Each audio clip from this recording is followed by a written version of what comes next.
Praise the Lord. Jesus loves all daily Bible ஸ்கூலுக்கு கர்த்தராகிய இயேசு கிறிஸ்துவின் இன்ப நாமத்தினால் உங்களை ஆசீர்வதித்து வரவேற்கிறேன். சில்ட்ரன்ஸ், இப்பொழுதும் கூட ஆன்டி கூட சேர்ந்து ஜெபம் பண்ணுங்க. எல்லாம் கைகளை கூப்பி கண்களை மூடி முழங்கால் படியிடுங்க.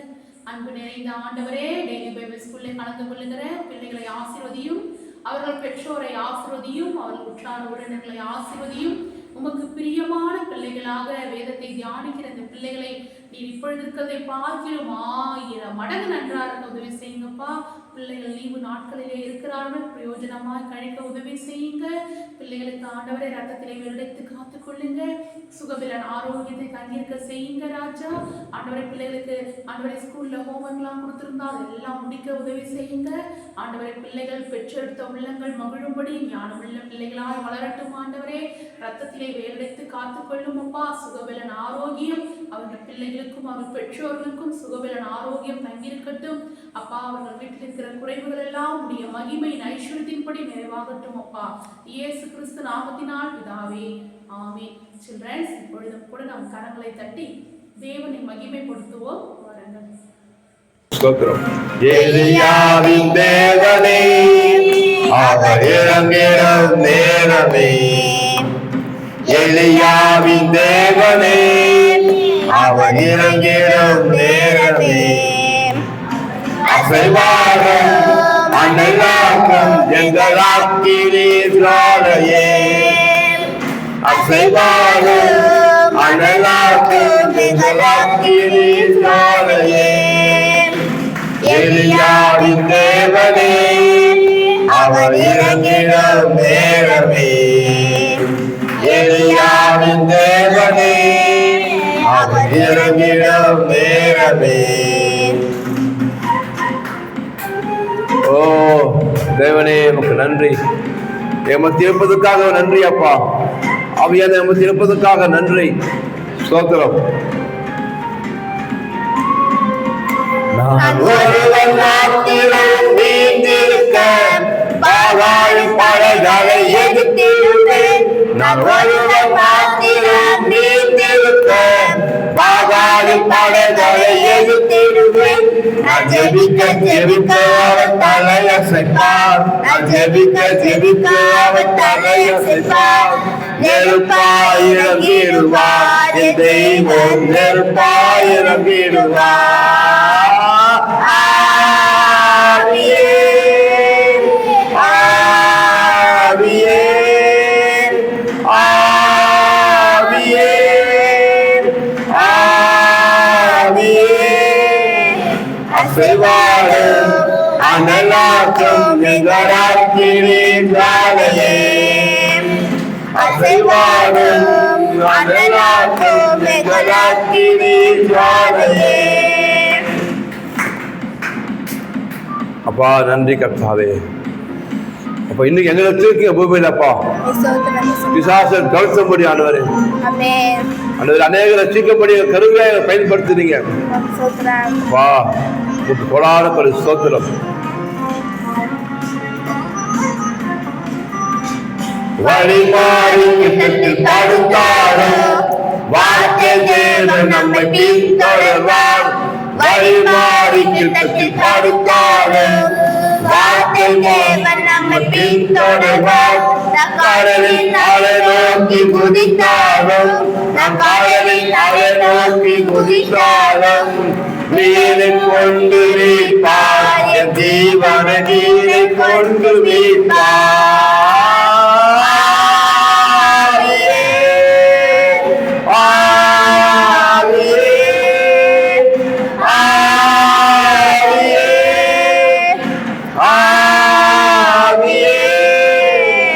அசைவாடும் அனலாக்கும் நிகராக்கினே ஜாலையே.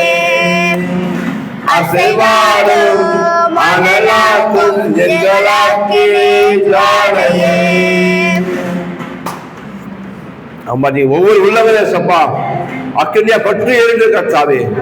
தேவனுக்கு என்று பிரகாசிக்கும்படியானவரே, தேவனுக்கு வயலாக இருக்கும்படி ஒவ்வொரு உள்ள பொழுது விட்டு எரியட்டு ஆவியானவரே. ஓ முக்களில் பிரகாசிக்க கர்த்தாவே, தேவனுக்கு ஊழியம் செய்யட்டும் ஆண்டவரே. Glory. ஆமென். ஸ்தோத்திரம் கர்த்தாவே, உமக்கு நன்றி. கேளுக்கு அக்கினியில் வற்றி போனாலும் வற்றாத ஜீவன் நதி நமக்குண்டு. கேளுக்கு அக்கினியில் வற்றி போனாலும் வற்றாத ஜீவன் நதி நமக்குண்டு. பின்னிட்டு பாராமல் முன்னடப்பேன், பின்னிட்டு பாராமல் முன்னடப்பேன். அழைத்தவர் தரம் நடத்தும், நம்மை அழைத்தவர் தரம் நடத்தும். ஆவியே, ஆவியே, ஆவியே, ஆவியே. அசைவாடும் அனலாக்கும் எங்களாக்கினே ஜாலையே. அசைவாடும் அனலாக்கும் எங்களாக்கினே ஜாலையே.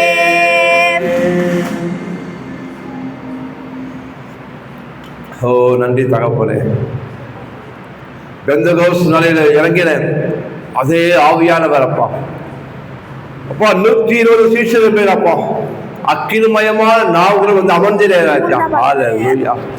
இவங்க பரஸ்பர பாஷைகளை பேசி தேவனை மகிமைப்படுத்தினாங்கப்பா. கலாப்ரோ லாப்ரா. மார்க்கு 9:1 அன்றியும் அவர் அவர்களை நோக்கி, இங்கே நிற்கிறவர்களில் சிலர் தேவனுடைய ராஜ்யம் பலத்தோடே வருவதை காணும் முன் மரணத்தை ருசி பார்ப்பதில்லை என்று மெய்யாகவே உங்களுக்கு சொல்லுகிறேன் என்றார்.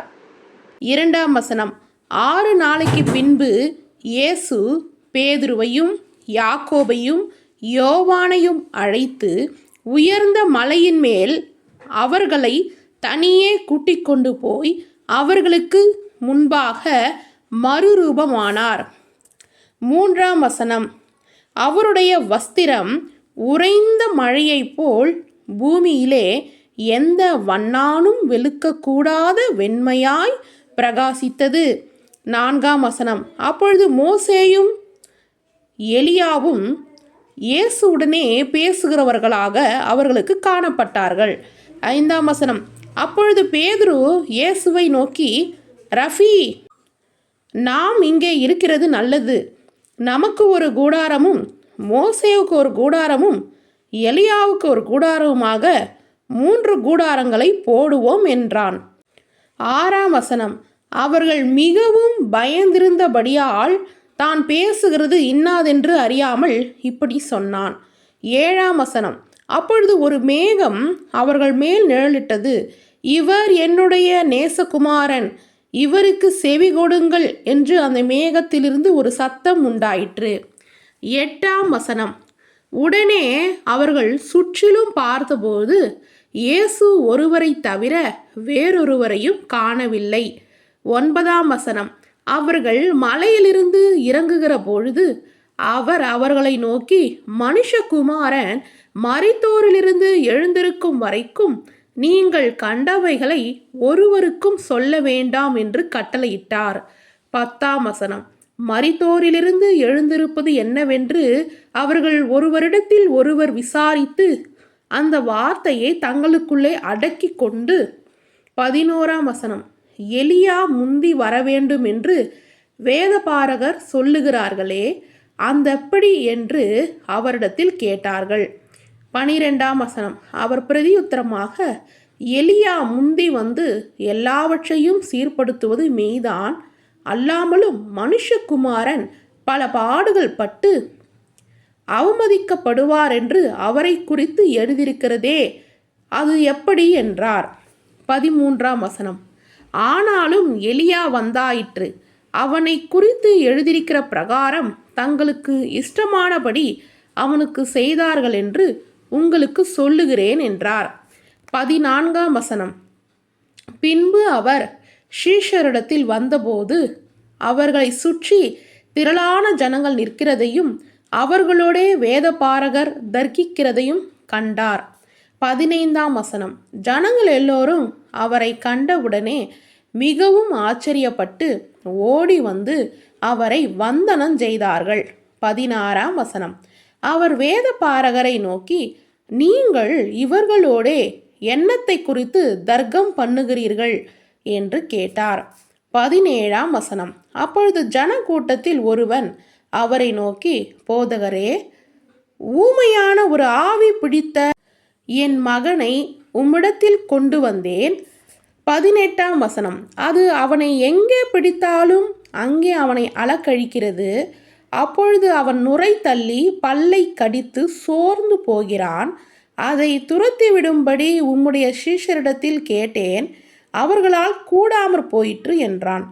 19ஆம் வசனம். அவர் பிரதியுத்தரமாக, விசுவாசமில்லாத சந்ததியே, எதுவரைக்கும் நான் உங்களோடு இருப்பேன்? எதுவரைக்கும் உங்களிடத்தில் பொறுமையாயிருப்பேன்? அவனை என்னிடத்தில் கொண்டு வாருங்கள் என்றார். 20ஆம் வசனம். அவனை அவரிடத்தில் கொண்டு வந்தார்கள். அவரை கண்டவுடனே அந்த ஆவி அவனை அலைக்கழித்தது. அவன் தரையிலே விழுந்து நுரை தள்ளி புரண்டான். 21ஆம் வசனம். அவர் அவனுடைய தகப்பனை நோக்கி, இது இவனுக்கு உண்டாகி எவ்வளவு காலமாயிற்று என்று கேட்டார். அதற்கு அவன், சிறு வயது முதற்கொண்டே உண்டாயிருக்கிறது. 22ஆம் வசனம். இவனை கொல்லும்படிக்கு அது அநேக தினம் தீயிலும் தண்ணீரிலும் தள்ளிற்று. நீர் ஏதாகிலும் செய்யக்கூடுமானால் எங்கள் மேல் மனதிறங்கி எங்களுக்கு உதவி செய்ய வேண்டும் என்றான். 23ஆம் வசனம். இயேசு அவனை நோக்கி, நீ விசுவாசிக்க கூடுமானால் ஆகும், விசுவாசிக்கிறவனுக்கு எல்லாம் கூடும் என்றார். 24ஆம் வசனம். உடனே பிள்ளையின் தகப்பன், விசுவாசிக்கிறேன் ஆண்டவரே, என் அவிவிசுவாசம் நீங்கும்படி உதவி செய்யும் என்று கண்ணீரோடு சத்தமிட்டு சொன்னான். 25ஆம் வசனம். அப்பொழுது ஜனங்கள் கூட்டமாய் ஓடி வருகிறதை இயேசு கண்டு அந்த அசுத்த ஆவியை நோக்கி, ஊமையும் செவிடுமான ஆவியே, இவனை விட்டு புறப்பட்டு போ, இனி இவனுக்குள் போகாதே என்று நான் உனக்கு கட்டளையிடுகிறேன் என்று அதை அதட்டினார். 26ஆம் வசனம். அப்பொழுது அது சத்தமிட்டு அவனை மிகவும் அலக்கழித்து புறப்பட்டு போயிற்று. அவன் செத்து போனான் என்று அநேகர் சொல்லத்தக்கதாக செத்தவன் போல் கிடந்தான். 27ஆம் வசனம். இயேசு அவன் கையை பிடித்து அவனை தூக்கினார். உடனே அவன் எழுந்திருந்தான். 28ஆம் வசனம்.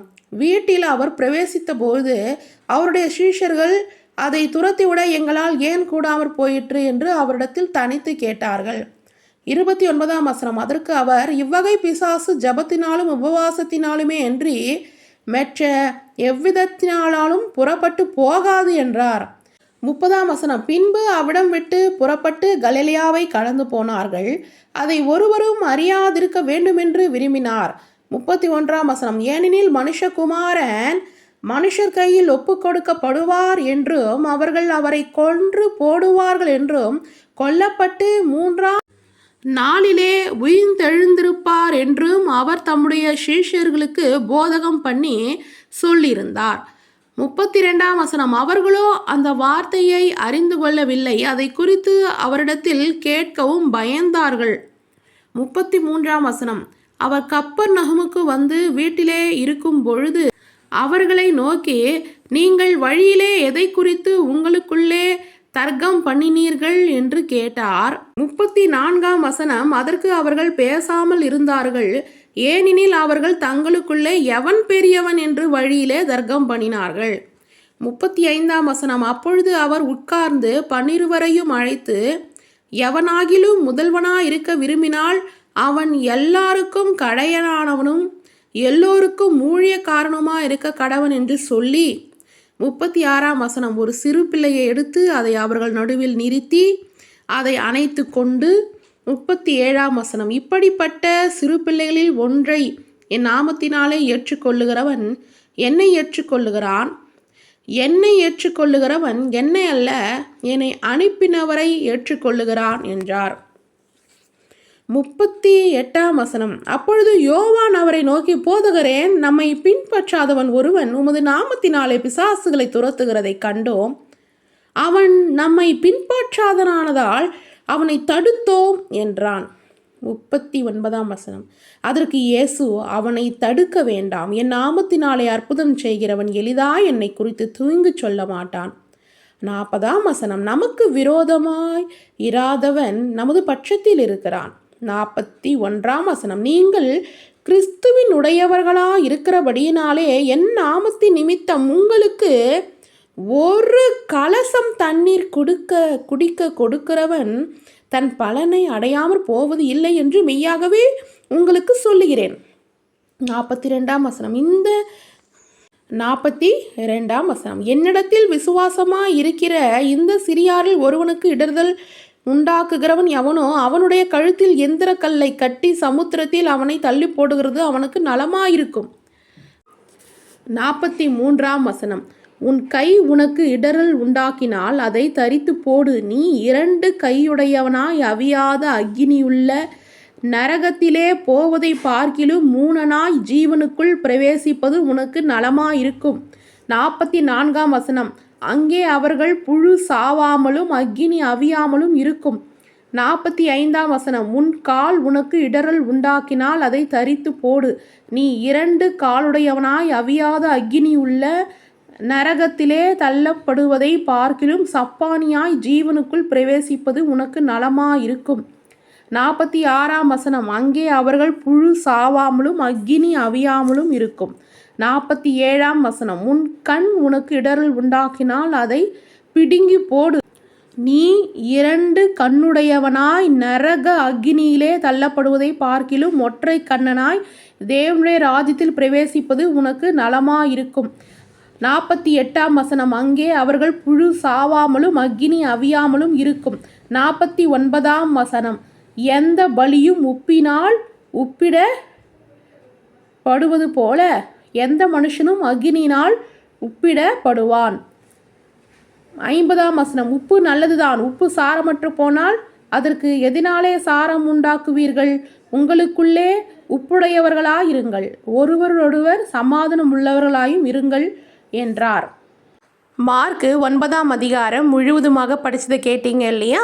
9:29 என்ன எழுதியிருக்கு? இவ்வகையான பிசாசு ஜபத்தினாலும் உபவாசத்தினாலுமே அன்றி மற்ற விதத்தினாலும் புறப்பட்டு போகாது என்றார்.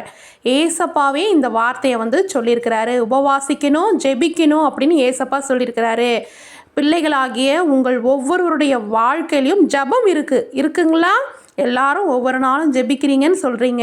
கவர்மெண்ட் ஹாலிடே லீவ் விடும் பொழுது நீங்கள் என்ன பண்ணுங்க, அதை நீங்கள் பிரயோஜனப்படுத்தி கொள்ளுங்க. உபவாசம் ப்ளஸ் ஜபம், ஜபம் ப்ளஸ் உபவாசம் கண்டிப்பாக இருக்கணும். எக்ஸாம்பிள் பார்த்திங்கன்னா அமூர் பறவை அப்படின்னு சொல்லிட்டு ஒரு பறவையை பார்க்கலாம். அந்த வகையான பறவை இனங்கள் பார்த்திங்கன்னா இந்தியாவை ஒட்டி இருக்கிற அந்த அரபிக் கடல் இருக்கு இல்லையா, அதையும் கடந்து ஆஃப்ரிக்கா அங்கே போய் சேருங்களாம். கிட்டத்தட்ட 5 நாட்களில் 5000 கிலோமீட்டர் எங்கேயுமே கால் வைக்காமல் போயிட்டே இருக்குமா, பறந்துக்கிட்டே இருக்குமா. ஒரு 150 கிராம் 200 கிராம் எடையுள்ள அந்த அமூர் பறவைகள் 5 நாட்களில் 5000 கிலோமீட்டர் தொலைவில் என்ன பண்ணுமா, பறந்து போயிட்டே இருக்குமா.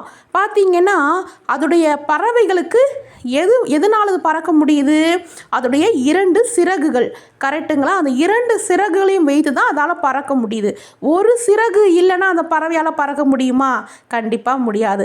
அது மாதிரி உங்களுடைய உயர்வு வானம்தான் உங்களுடைய எல்லையாக இருக்கணும் அப்படின்னு கர்த்தர் விரும்புகிறார். சில்ட்ரன்ஸ், அப்போ நீங்கள் என்ன பண்ணலாம்?